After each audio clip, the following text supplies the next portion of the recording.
Tarde.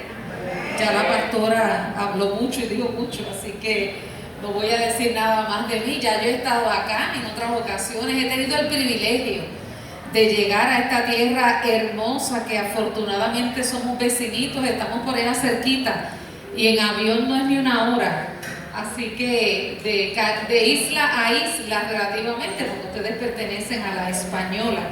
Así que doy gracias al Señor, el privilegio que me da de estar aquí en la República Dominicana. Llegué el miércoles pasado y me voy el miércoles antipasado y me voy este próximo miércoles. Realmente recibí una invitación de la pastora Claudia Pérez de nuestra iglesia hermana Discípulos de Cristo para la convención que tuvieron el pasado fin de semana en San Cristóbal. Y allá estuvimos acompañándola en su ordenación como ministro. Así que esa fue la invitación, pero yo dije, bueno, yo tengo una casa donde llegar, una familia con quien compartir y con quienes estar, que generosamente me abren las puertas.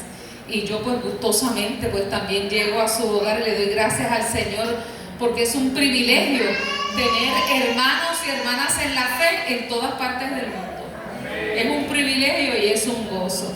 Fíjense que en esta mañana yo quiero hablarles de un tema que Dios puso en mi corazón hace algunos días, un tema que trae una profundidad grandísima y que usted va a necesitar prestar mucha atención para lo que vamos a hablar. Y me gozo porque veo que en la iglesia hay de todas las generaciones. Hay personas grandes como yo, con el cabello ya blanco.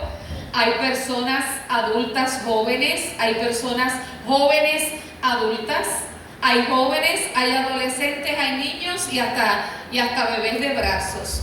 Y eso me gusta porque yo les voy a hacer una pregunta en esta mañana que la vamos a contestar con la palabra del Señor. Y la pregunta es, ¿qué le dejarías a las nuevas generaciones? ¿Qué tú le dejarías? Tú que has conocido al Señor, tú que has vivido la experiencia de la salvación y la redención, a las nuevas generaciones. Y si tú no has vivido la experiencia de la salvación y la redención, esta mañana es mañana para ello. Y el Señor te invita que tengas esa experiencia para que entonces puedas compartirla con esas generaciones que vienen, que pueden ser tus hijos, que pueden ser tus nietos, que pueden ser tus sobrinos, que pueden ser los hijos de tu amiga o de tu amigo, que necesitan conocer al Cristo de la gloria, al Dios soberano y todopoderoso. Yo tengo todo aquí en mi tableta, voy a leer desde aquí la palabra del Señor y les voy a invitar a estar en pie para que me acompañen a hacer lectura de una porción bíblica que se encuentra en el libro de Deuteronomio. Vamos a leer los versos del 1 al 9. Deuteronomio es el quinto libro, partiendo desde el Génesis. Pertenece al Pentateuco. Deuteronomio capítulo 6, versos del 1 al 9. Y dice la palabra del Señor en el nombre del Padre, del Hijo y del Espíritu Santo de Dios. Dice, estos pues son los mandamientos y estatutos y decretos que Jehová vuestro Dios mandó que os enseñase para que los pongáis por obra en la tierra a la cual pasáis vosotros para tomarla, para que temas a Jehová tu Dios, guardando todos sus estatutos y sus mandamientos que yo te mando, tú, tu hijo y el hijo de tu hijo, todos los días de tu vida, para que tus días sean prolongados. Oye pues, oh Israel, y cuida de ponerlos por obra, para que te vaya bien en la tierra que fluye leche y miel, y os multipliquéis como te ha dicho Jehová, el Dios de tus padres. Oye Israel, Jehová nuestro Dios, Jehová uno es. Y amarás a Jehová tu Dios de todo tu corazón y de toda tu alma y con todas tus fuerzas. Y estas palabras que yo te mando hoy estarán sobre tu corazón y las repetirás a tus hijos y hablarás de ellas estando en casa, en tu casa y andando por el camino y al acostarte y cuando te levantes, y las atarás como una señal en tu mano y estarán como frontales entre tus ojos y las escribirás en los postes de tu casa y en tus puertas. Padre, te damos gracias por esta palabra poderosa, Señor, que tú has traído y traerás ante nuestra consideración, Señor. Que sea tu Espíritu, Señor, hablando a nuestras vidas y a nuestros corazones. Prepáranos, Dios. Permite, Dios, que nuestras copas estén boca arriba para recibir la virtud del cielo, recibir las instrucciones, Dios, que tú a través de esta palabra quieres darnos, Señor, la podamos entender de tal modo que la podamos llevar a la práctica. Señor, yo me incluyo en esta oración porque yo la recibí primero, la recibo ahora cuando la comparta y también la hago mía. Señor, gracias, Dios, en el nombre de Jesús. Amén, amén y amén.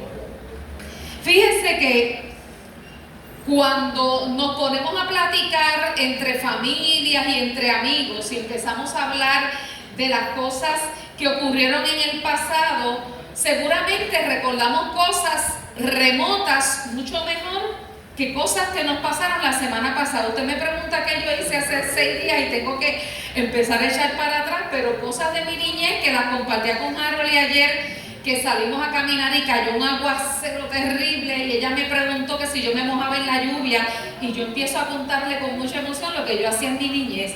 Me mojaba, me acostaba en el canal del agua y el agua me pasaba por encima y ponía barquitos para que corriera, y yo eso lo recuerdo con mucha claridad, pero cosas más recientes me cuesta un poquito recordarlas y recuerdo muchas cosas de mi niñez, de mi infancia, de mi juventud, cosas que marcaron mi vida de manera significativa y aún a mis 59 años las tengo claras en mi mente. Y es que seguramente, ¿verdad?, esas cosas que tenemos frescas en la memoria, a pesar de que ha pasado mucho tiempo, han quedado grabadas o han quedado marcadas porque o nos impactaron sobremanera o nos lo dijeron tantas y tantas veces que no las grabamos. Yo tenía una mamá cantaletera. Yo no sé si aquí se utiliza esa palabra. Mi mamá no tenía la cantaleta. Biggie, te dije, a mí me dicen Biggie, mi nombre es Abigail, pero me dicen Biggie. Biggie, te dije que recogieras el cuarto. Biggie, te dije que mi mamá ya no está con nosotros. Una de las cosas que ella me decía era: nunca dejes que el tanque de gasolina del carro te llegue menos de la mitad. Tan pronto te llegue a la mitad, echa gasolina, no esperes que llegue al final y que te prenda la luz. Ella me decía eso, óigame, y cada vez que yo veo esa flecha que está llegando a la mitad, yo tengo la cantaleta de mi mamá: no deje que llegue a la mitad, echa gasolina. Porque me lo repetía y me lo repetía. Y es que la repetición es fundamental y juega un papel sumamente importante en lo que es la memorización. Porque la repetición hace que se consolide, que se fije la información en la memoria a largo plazo y lo podamos recordar aún pasado el tiempo. Fíjense que en el campo del aprendizaje, los que son maestros o maestras me podrán entender mucho mejor, la repetición es poderosa para reforzar el conocimiento, para hacer conexiones neuronales y sentar las bases para ese desarrollo cognitivo y emocional de los niños. Por eso a los niños se les canta una canción hoy y mañana te piden que se la vuelvas a cantar y pasado te piden que se la vuelvas a cantar, y si han visto la película tal 15 veces y las 15 veces se emocionan porque les gusta la repetición. A eso se le llama aprendizaje por repetición, y a eso se estaba refiriendo Dios cuando expresó estas palabras a su pueblo Israel en este capítulo número 6 del libro del Deuteronomio. Y a modo de trasfondo les quiero hablar un poco de esto, porque en estos versos, particularmente los versos del 1 al 3 de los 9 que leímos, Dios instruye a su pueblo a que obedezca los mandamientos, los estatutos, que son leyes, y los decretos que le fueron dadas, que los obedecieran en la tierra que ellos iban a habitar. Lo que conocemos un poquito más de la historia, sabemos que ellos salieron de Egipto, fueron liberados por Moisés, camino a Canaán, la tierra prometida, la tierra que fluye leche y miel. Y Dios se encarga de decirle a ellos particularmente que todos los mandamientos que habían recibido, todas las leyes y ordenanzas, las debieran cumplir en esa tierra que ellos iban a conquistar, porque en esa tierra vivía gente que que no creía en Jehová y creía en muchos dioses, eran politeístas. Ellos tenían que preservar la fe en Dios. Así que le hace énfasis a ellos de que ellos teman, de que honren a Dios cumpliendo esos estatutos y esos mandamientos, y le dice cuándo: todos los días de su vida.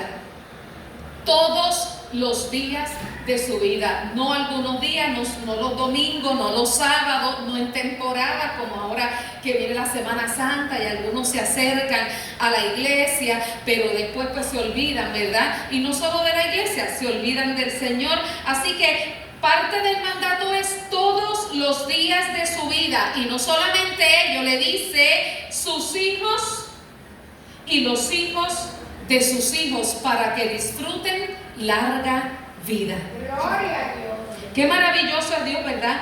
Que estaba pensando en su pueblo, no solamente en el tiempo presente, sino en el tiempo futuro, de quienes serían las generaciones que iban a ir llegando y se iban a ir añadiendo a este pueblo, porque a Abraham se le dijo: tu descendencia va a ser como las estrellas del cielo y como la arena de la mar. O sea, ese pueblo, se dice que Moisés logró sacar cerca de 2 millones de personas de Egipto, pero ese pueblo creció y se expandió significativamente, promesa de Dios. Así que pensando no solamente en el Israel de ese presente, sino Dios incluye a las próximas generaciones, a los hijos, incluye a los nietos, y les dice: oye pues, oh Israel, y cuida de ponerlos por obra. Porque una cosa era lo que mi mamá me decía y otra cosa era la que yo hacía. Entonces he tenido momentos en los que la aguja pasa de la mitad y empieza a llegar a la E de empty, de vacío, y los otros días hasta me prendió la bombillita de la bomba de gasolina que le prende al carro, que te está diciendo te queda poquita gasolina. Y cuando eso pasó, yo dije: uy, se me olvidó lo que mi mamá dice, es que estaba jorada, es que estaba... Porque hay momentos en que olvidamos lo que nos ha sido dado por una instrucción. Así que le dice: cuida de ponerlo por obra, o sea, escucha con atención y asegúrate de obedecer. Es un llamado por parte de Dios. ¿Por qué? Le dice: para que te vaya bien en la tierra que fluye leche y miel y te multipliques tanto como el Señor y Dios de tus padres lo ha prometido. Mira lo que le dice: como el Señor y Dios de tus padres. Porque entonces Dios hace referencia a las generaciones. Yo he sido el Dios de tus padres, soy tu Dios y quiero seguir siendo el Dios de tus hijos y de tus nietos. Dios se proyecta a Israel como el Dios de las generaciones pasadas, de las presentes y de las futuras, cuando habla de multiplicación. Y ya no solo es el Dios de ellos, sino que fue el Señor y Dios de sus padres. Así que en los versos 4 al 9 de esa porción que leímos de Deuteronomio, encontramos una oración que para los judíos es todavía muy significativa y se le llama el Shema. Y el Shema es una palabra hebrea, debo decir, que significa oye o escucha. Cuando le dice oye pues Israel, está diciéndole Shema, oye o escucha, que implica prestar atención y obediencia. Yo no sé cuántos de ustedes, cuando usted le ha dicho cosas a sus hijos y aún así le pasan, usted le dice: te lo dije. Oiga, como molesta eso, ¿verdad? Porque, uy, me lo dijeron y aún así me pasó. Te lo dije que no te subieras ahí, te lo dije que no te comieras eso, te lo dije que no fueras para tal lugar. Óigame, porque el padre y la madre quieren lo mejor para sus hijos, y nuestro Padre Celestial también quiere lo mejor para cada uno de nosotros. Y entonces también nos dice el Shema, nos dice oye o escucha, presta atención y obedece. Fíjese que el Shema es la oración y la confesión de fe más importante y sagrada de los judíos, y las recitan por la mañana y por la noche para ellos reafirmar, ¿verdad? Y afirmar su lealtad, el amor al único Dios, porque en esa porción que leímos dice: por la mañana, háblale por la mañana y también al acostarse.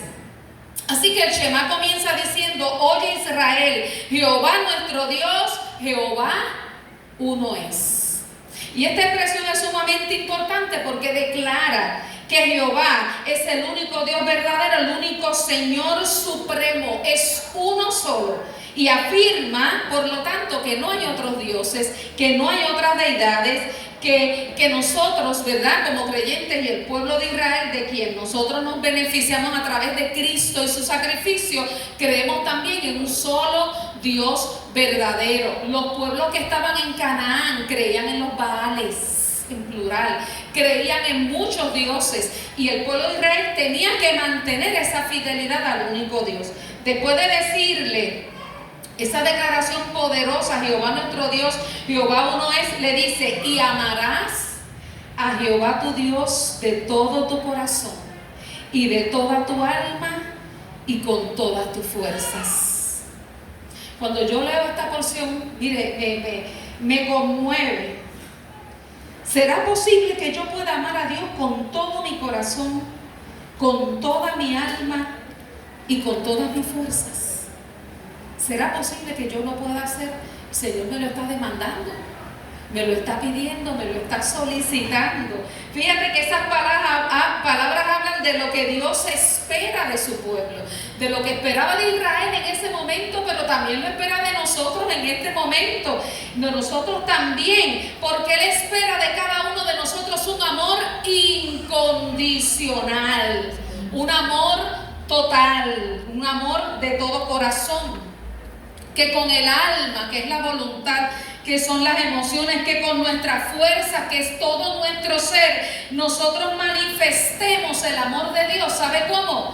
A través de nuestra vida cotidiana, a través de las acciones de nuestro diario vivir, que mostremos esa profunda dedicación en el servicio y la obediencia a Dios. Porque a mí me pueden decir: yo te amo, yo te quiero tanto, pero después de las palabras uno espera una acción, que la persona en el momento en el que yo necesite la manifestación de ese amor lo pueda hacer. ¿Cómo? El día que yo tengo una necesidad pueda estar ahí presente, me pueda dar la mano, el día que yo necesite un espaldarazo, el día que yo necesite un abrazo, el día que yo necesite una palabra de consuelo y fortaleza, esa persona me demuestre lo que me ha venido diciendo, que me ama. Y lo mismo espera Dios de cada uno de nosotros, que nosotros le amemos con un amor incondicional, pero que ese amor sea manifiesto a través de nuestro estilo de vida, de nuestro diario vivir. Fíjense que en el libro de Mateo,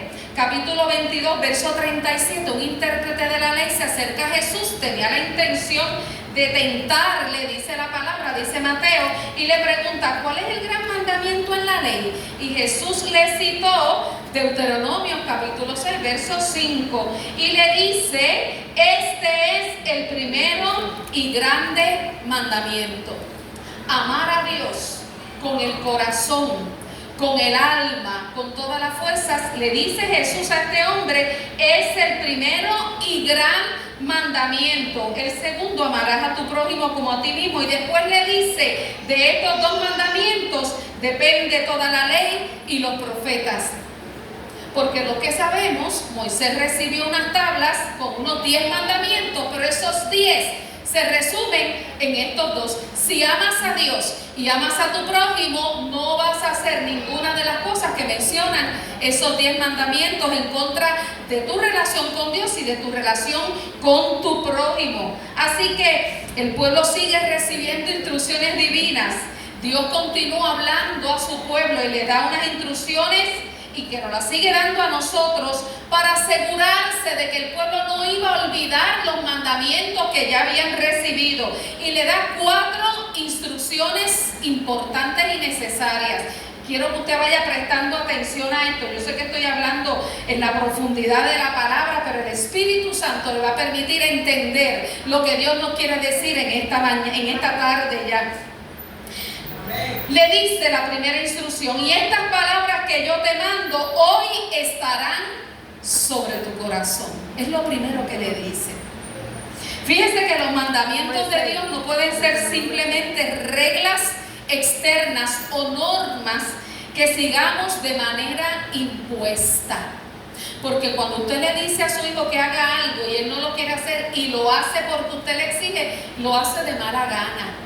No lo hace contento y posiblemente hasta lo haga mal, porque no lo está haciendo con devoción, ni con gozo, ni con la intención de poderlo hacer. Así que el mandamiento de Dios, que estas palabras que yo te mando hoy estén sobre tu corazón, deben ser principios internos, amados y atesorados. ¿Por qué? Por el valor propio que ellos tienen, porque es palabra de Dios, es instrucción de Dios a la vida de cada uno de nosotros los creyentes. Mire, si algo me decía mi mamá, y perdóneme que la mencione tanto, pero mi mamá, aprendí mucho de ella, mucho de mi mamá.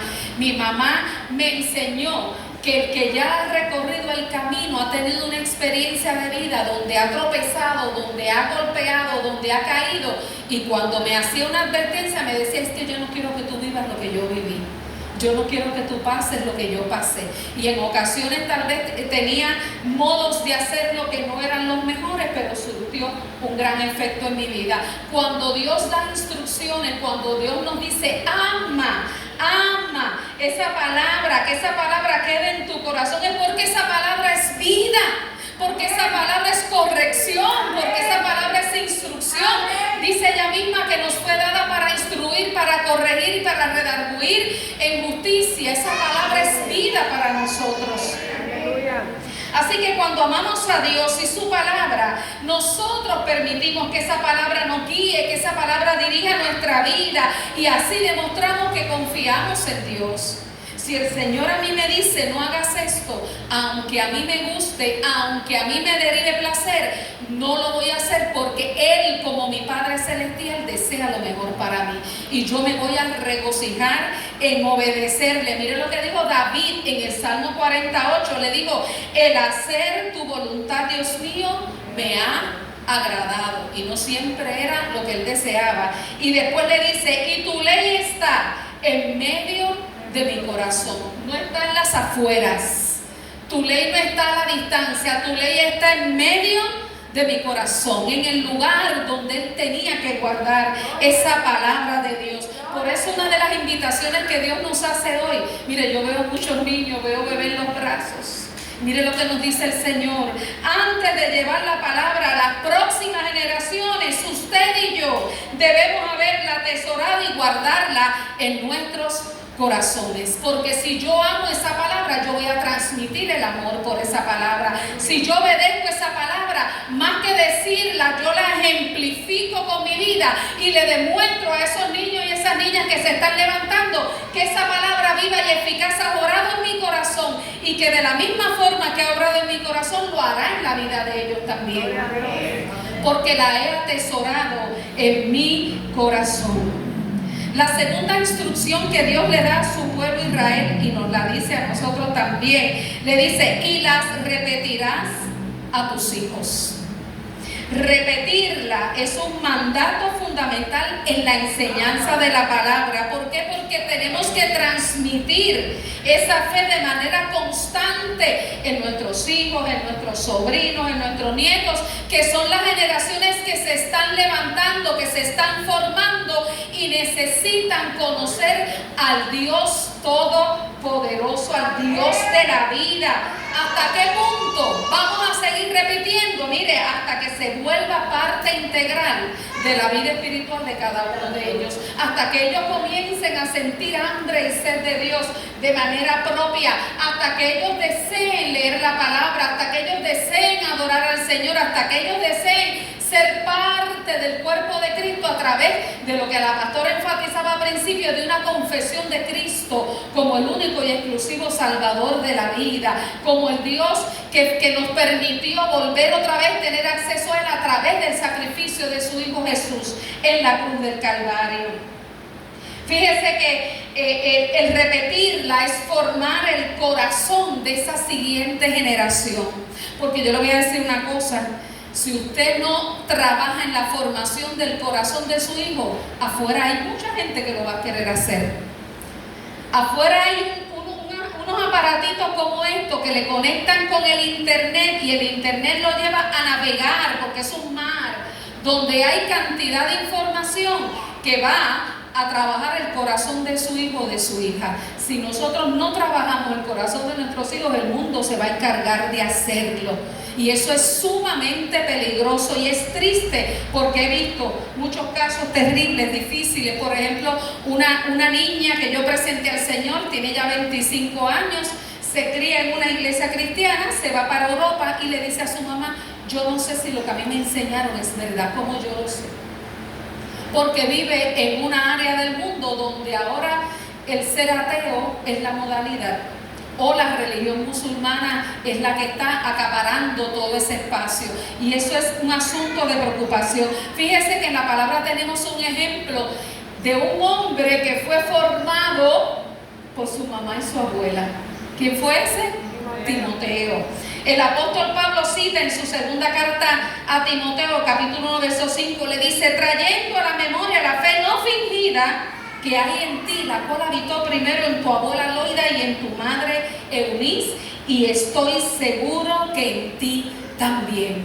¿Por qué Pablo dice estoy seguro que en ti también? Porque Pablo había visto el fruto de la formación que Timoteo había recibido de su mamá, de su abuela Loida, su madre Eunice, siendo hijo de un padre griego, no judío. Pero mamá y abuela se encargaron de trabajar el corazón de Timoteo, y Timoteo se convirtió en un servidor. Estas mujeres fueron pieza clave en la formación de Timoteo, aún teniendo un padre que probablemente no se hizo prosélito al judaísmo. Así que yo considero que el papel de los padres, de los abuelos, aún de los tíos, yo no soy madre biológica, pero tuve sobrinos que se criaron al lado mío y los llevábamos a la iglesia y les modelábamos y les inculcábamos la palabra. En su adultez ellos decidieron, pero en su niñez nosotros nos encargábamos de que conocieran la palabra del Señor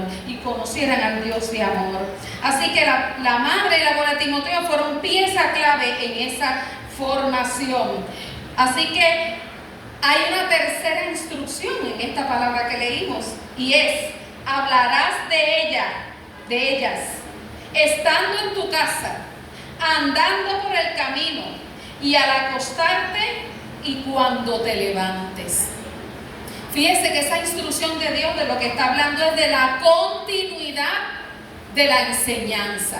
Yo no sé usted, pero mi mamá, cuando yo me iba: recuerda que te dije, ten mucho cuidado en la calle, no camines sola, no hables con extraños, no recibas nada de nadie que tú no conozcas, y mi mamá me decía y me decía y me decía y me repetía otra vez las instrucciones de lo que yo tenía que hacer, porque yo con 11 años ya estudiaba en una escuela lejísimo y tomaba varios medios de transporte y a veces regresaba hasta de noche sola. Así que mi mamá me repetía las cosas y me las iba diciendo en cada instancia y en cada momento. Aquí le dice: estando en tu casa. ¿De qué se habla en la casa?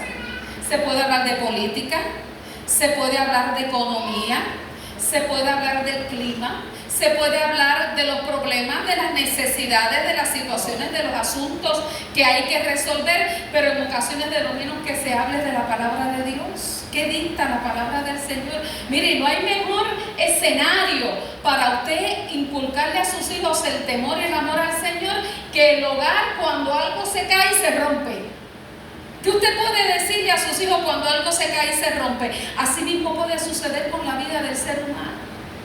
Cuando no conoce a Dios, se cae, se rompe, pero Dios en su misericordia lo recoge y junta todas las piezas y vuelve otra vez y las pega y hace algo nuevo de tu vida cuando tú le permites al Señor ser el alfarero de tu vida. Oiga, de una cosa que se cayó y se rompió, cuando sale una noticia en la televisión, hablarle, llevarle la palabra para inculcarles en toda experiencia de vida, andando por el camino, cuando van en el auto. Yo tenía unas amigas que me decían: cuando yo voy en el auto, yo lo tengo ahí amarrado y no se me puede ir, porque los adolescentes pues tienen una habilidad, y es que parece que oyen y no oyen, porque cierran los canales de comunicación y usted puede estar hablando y ellos están en otra dimensión. Pero en el carro entonces la mamá va o el papá va hablando del Señor, no el tipo de cantaleta canzona, no esa conversación que yo le llamo tipo dosis, tipo pastillita, donde le decimos y hablamos brevemente de algo que nos va a llevar al análisis y la reflexión de quiénes son ellos ante Dios, en el camino al acostarte y cuando te levantes. O sea, que está diciendo que no es una sola vez, que con decirle una sola vez ya no has cumplido con esto, que no es esperar momentos formales para decirle algo, no, es integrar la enseñanza de la palabra en la vida diaria, haciendo del hogar un centro de educación constante y que esas experiencias cotidianas se conviertan en oportunidades para que le puedas impartir y reforzar lo que se le ha ido enseñando a cada uno de los hijos. Y yo puedo decir los hijos, pero usted puede tener hijos adultos que necesitan escuchar la enseñanza como la que se le da a un niño. La última y cuarta instrucción que Dios le da a su pueblo dice: las atarás como una señal en tu mano y estarán como frontales en tus ojos y las escribirás en los postes de tu casa y en tus puertas. Porque este Shema, que los judíos oran 2 veces al día, ellos lo tomaron también de manera literal. Oraban 2 veces al día porque les dice al acostarte y al levantarte. Como le dice que la llevarás como frontales en tus ojos y la escribirás en los postes de ellos. Fíjese que hicieron, usaban unas cajitas pequeñitas llamadas tefilín o filacterías, con versículos bíblicos atados en el brazo y en la frente durante la oración.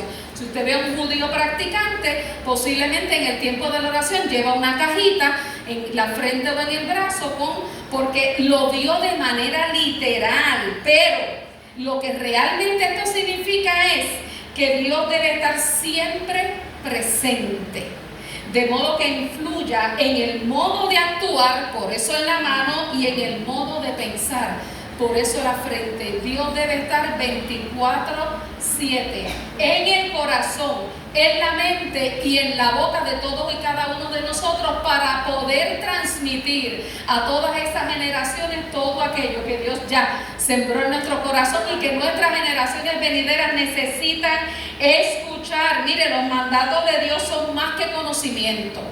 No es mera información, no es una guía, un panfleto que usted lo abre y le dice el 1, el 2, el 3 y el 4. No es eso. Los mandatos del Señor son guías para que podamos crear un estilo de vida que refleje a través del comportamiento que nosotros hemos creído verdaderamente en un Dios soberano y en un Dios todopoderoso. Nos podemos preguntar por qué tanta insistencia de Dios, por qué decirle, lo vas a guardar en el corazón, se lo vas a enseñar, pero se lo vas a repetir y lo vas a llevar en la frente. ¿Por qué la insistencia de Dios para que el pueblo hiciera esto? ¿Sabe qué? 2 razones bien importantes. La número 1, porque el obedecer a Dios trae bendición. Aleluya. El obedecer a Dios trae bendición. Amén. Gloria a Dios. Y lo repito, el obedecer a Dios trae bendición. Yo he podido hacer cosas en mi vida que han significado un sacrificio. Dios me envió a Colombia como misionera, viví 1 año y medio, tuve que dejar el carro en mi casa, mis 2 cuartos, yo tenía 2 cuartos y un baño en mi casa con mi mamá, tuve que dejar mi buena cama grande para irme a vivir con una familia maravillosa, compartiendo un cuarto y un baño que no tenía ni puertas, porque lo que tenía eran las cortinas y el viento soplaba y allí pues había que agarrarla para que no vieran a uno. Así que hice unos grandes sacrificios en ese momento y lo hice con mucho gusto, y no se lo estoy diciendo lamentándome de eso. Óigame, pero lo que yo he visto de Dios después de yo regresar de Colombia, yo le digo, Señor, si lo que yo hice fue tan poco, ¿cómo es posible que tú te hayas desbordado hacia mi vida por lo poquito que yo te di?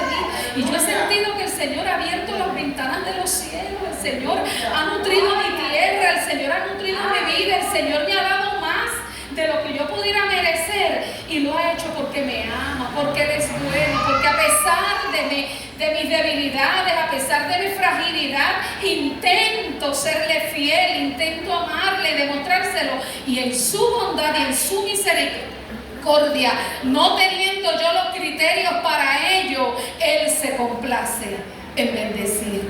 Se complace en bendecir. Bendito sea el Señor.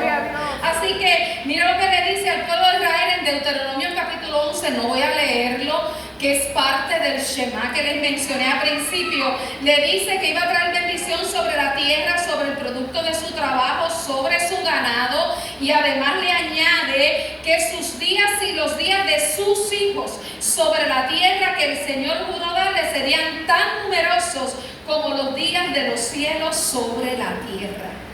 ¿Qué te estoy diciendo con esto? Que en la medida que tú seas fiel al Señor, esa fidelidad a Dios se va a transferir hacia tus generaciones, porque Dios en su misericordia los va a cubrir. La salvación es individual y cada cual tiene que confesar a Cristo como Salvador, pero la bondad de Dios se hace extensible a los nuestros cuando nosotros somos fieles al Señor. La bendición de Dios nos alcanza cuando obedecemos sus mandamientos.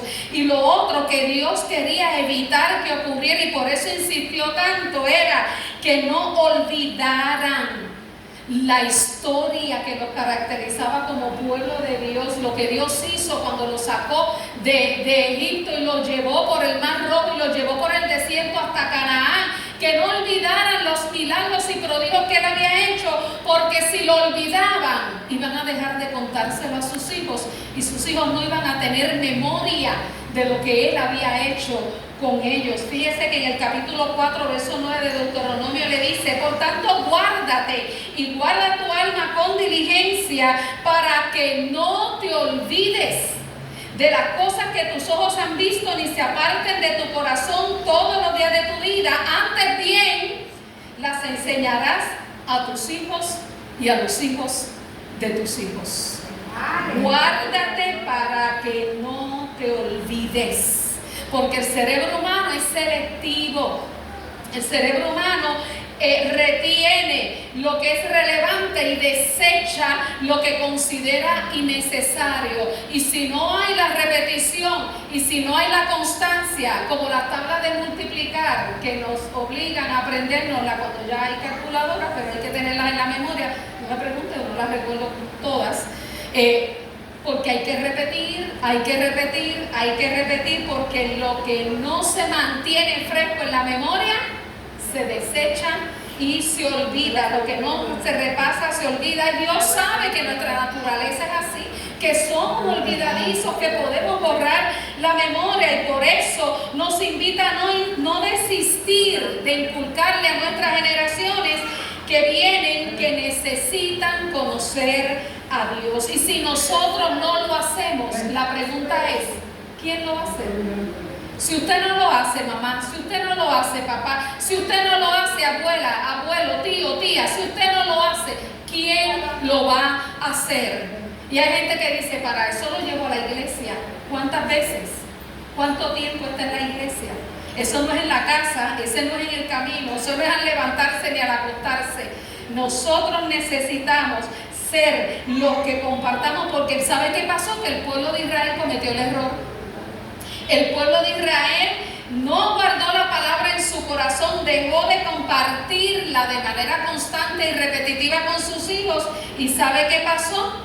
Mire, Jueces 2, 8 al 10 nos lo contesta. Dice: pero murió Josué, hijo de Nun, siervo de Jehová, siendo de 110 años. Y dice el verso 10: y toda aquella generación también fue reunida a sus padres, y se levantó después de ellos otra generación que no conocía a Jehová, ni la obra que Él había hecho por Israel. Después de Josué llegaron otras generaciones que no conocieron a Jehová, porque sus padres dejaron de hablarle del Dios que ellos habían atesorado y conocido desde las generaciones anteriores. ¿Qué sucede? Se dedicaron a hacer lo malo ante los ojos del Señor, dice el verso número 11. Eso es triste, eso provoca dolor, pero ¿sabe qué? Eso no le pasó solo a Israel, eso pasa ahora también. Gente que cree en Dios, que sirve a Dios, que viene a la iglesia, pero las demás generaciones están a la buena, como decimos en mi país.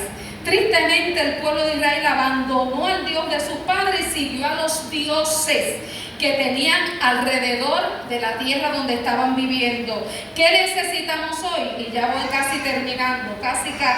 ¿Qué necesitamos hoy? Mire, mi gente, necesitamos que se levanten generaciones como José. Y los que conocemos la historia de José sabemos que José a su tierna edad de 17 años fue vendido por sus hermanos, llevado como esclavo hasta Egipto. En Egipto llega a la casa de Potifar. Potifar lo pone sobre sus bienes porque dice la palabra que el Señor, mire, todo lo que hacía Jehová lo prosperaba. La esposa de Potifar le hace un acercamiento indebido, él lo rechaza, cae preso y en la cárcel el Señor lo puso en gracia, se hace líder en la cárcel y ¿sabe qué pasa? A los 30 años, todavía joven, José es puesto en la dirección de Egipto porque le interpreta unos sueños al faraón. Fíjese que nosotros necesitamos gente joven como Josué que mantuvo firme sus lealtades con el Dios que le enseñaron sus padres, porque en Egipto no se hablaba de Jehová, en Egipto se hablaba de otras deidades, pero lo que él aprendió a sus 17 años lo llevó consigo a esta tierra donde la gente decía, es que el Dios de José es de verdad, porque lo prospera, porque lo ayuda, porque él le va todo bien. Así que sus padres tuvieron que haber hecho un buen trabajo para que a sus 17 años fuera separado y pudiera lograr todo lo que logró. Nosotros también necesitamos generaciones como Esther. Esther era huérfana. Esther fue criada por un primo. Esther era una mujer joven, pero halló gracia. Se ganaba el favor de los que la veían y por esa gracia fue considerada como la reina del rey Asuero. Le ponen la corona sobre su cabeza, la hacen reina, pero le dicen, ¿sabe que hay un decreto para matar y exterminar a todo el pueblo de Israel? ¿Qué tú vas a hacer que estás allí? Ahí al lado del rey? Y ella manifiesta temor, pero cuando la confrontan, ¿sabe qué dice? Vamos a orar, vamos a ayunar, voy a ir donde el rey aunque no me haya llamado, y si perezco, que perezca. Una joven mujer con sus lealtades definidas, aún viviendo con un pueblo que no conocía a Dios, no se detuvo. Necesitamos más personas como Timoteo, que ya se lo mencioné, a quien Pablo le dice, ninguno tenga en poco tu juventud, sino ejemplo de los creyentes en palabra, en conducta, en amor, espíritu, fe y pureza, porque Timoteo en su juventud ya era proclamador de la palabra, fiel compañero del apóstol Pablo, y demostró cuáles eran sus raíces. En conclusión, ¿qué estamos haciendo para que la palabra de Dios sea conocida y el evangelio de Jesucristo sea esparcido hasta poder llegar a las generaciones que se van levantando? Como les dije, el ateísmo, otras religiones no cristianas se están apoderando. Yo estuve en Europa en octubre. Pude conocer a la pastora Mercedes, compartir con ella, estuve en Madrid, estuve en Barcelona, después pasé a Francia, óigame, y las iglesias, yo busqué iglesias donde poder ir, no fui a ninguna, no encontré. Iglesias latinas, hay muchos latinos en ambos lugares, pero los musulmanes estaban, que hacían orilla, como decíamos en mi casa, muchísimos.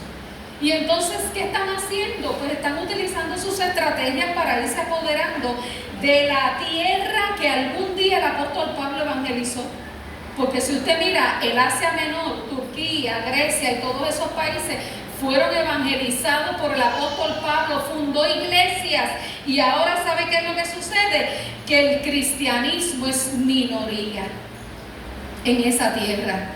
Porque no podemos quedarnos callados, no podemos cometer el mismo error que cometió el pueblo de Israel, no podemos dejar de hablar y enseñar la palabra que el Señor nos ha dado y que nos dejó como tarea exclusiva a cada uno de nosotros. Hay que volver a ese mandato, atesorar la palabra en el corazón, enseñarla a estas nuevas generaciones que se levantan de manera repetida en la casa, el camino, al levantarse, al acostarse, para que la tengan siempre presente en sus vidas.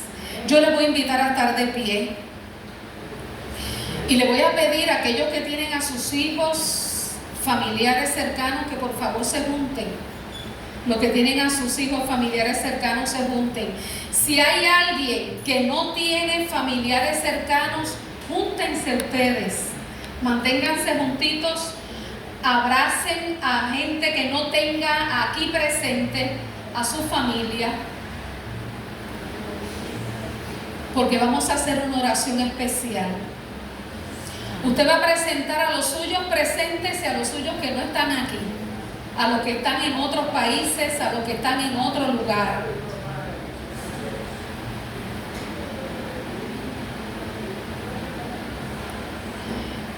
Quiero hacer un paréntesis. Cuando yo llegué a la iglesia, yo tenía 6 años de edad, y en la iglesia la única de mi casa que iba era yo. Mis padres no iban, mi madre llegó mucho después a la iglesia. ¿Y sabe quién a mí me dio sentido de pertenencia a la iglesia? Las hermanas que me veían como una hija y me abrazaban y me besaban. Los hermanos que me veían como una hija y me cuidaban y me respetaban. Los otros jóvenes que me hicieron sentir como una hermana para ellos, y que todavía muchos de ellos nos mantenemos en contacto, porque la iglesia ocupa un lugar sumamente importante para llenar esas necesidades.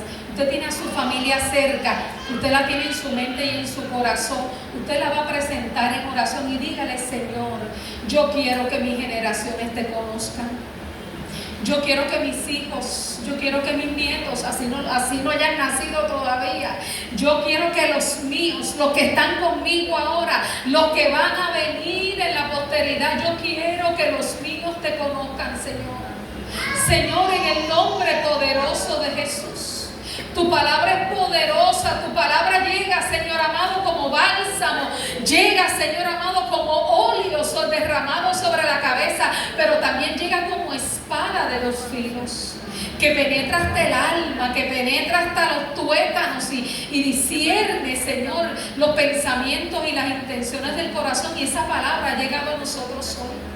Y yo te presento a cada vida, a cada uno de mis hermanos en esta tarde, a cada familia aquí representada en ese núcleo familiar, o en ese hermano o esa hermana que hoy está solamente en la iglesia, pero tiene su familia en su casa, su familia en otros lugares. Yo te los presento, Señor, para que a cada uno tú los hagas portavoces, Señor, de tu palabra, para que a cada uno tú los hagas proclamadores de la buena noticia, Señor, que este mundo necesita conocer y que necesitamos comenzar con los nuestros.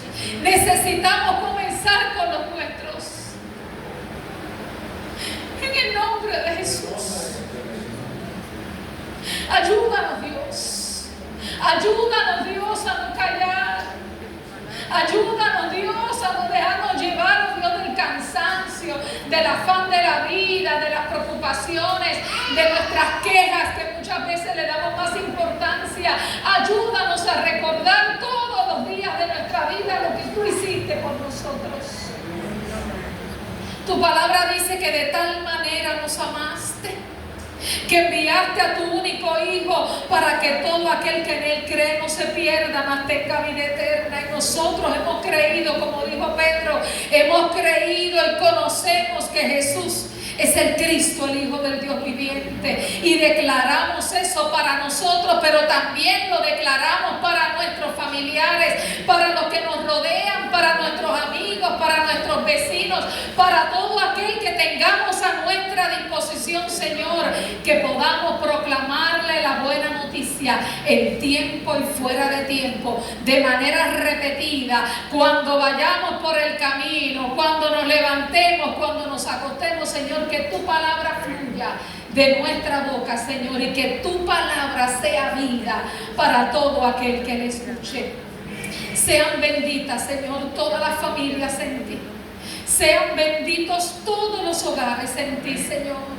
Que haya un legado generacional que dejar a los que vienen, que sea de gloria, Señor, hasta que tú dispongas venir por cada uno de nosotros o venir por tu iglesia.